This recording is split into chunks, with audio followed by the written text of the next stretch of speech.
আমি আমার মার জন্য, আমার মা আমার জন্য এইটা কিনেছে, জানেন এটা দিয়ে কি হয়?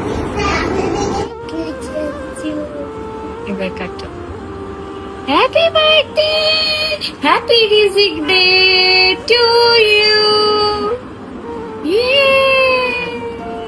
রিজিক, তুমি কার পেটে হইছো? তুমি মাম্মির পেটে ছিল। কার পেটে ছিল তুমি? আজকে রিজিকের ৫ম জন্মদিন। মাকে ছাড়াই এবারের প্রথম জন্মদিনে কেক কাটতে হচ্ছে তাকে। মা বাবা ছাড়া এবারের প্রথম জন্মদিন পালন করতে হচ্ছে রিজিককে। আজ রিজিকের পাশে তার স্নেহময়ী মমতাময়ী মা নেই, বাবা থেকেও নেই। রিজিকের জীবনের সবচেয়ে কষ্টের জন্মদিন এটা।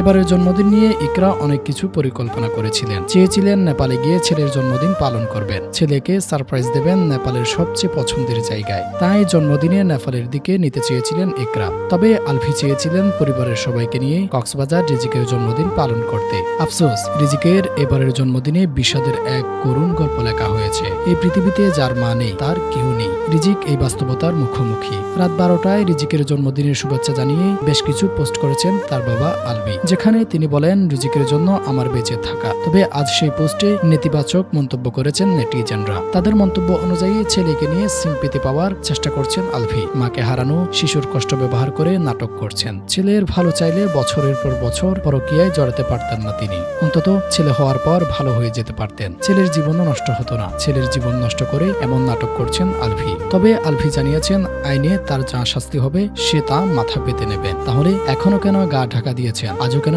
দেশে ফিরছেন না? রিজিকের মা বাবা ছাড়াই এই প্রথম জন্মদিন নিয়ে আপনারা কি ভাবছেন? অবশ্যই কমেন্ট করে জানাবেন।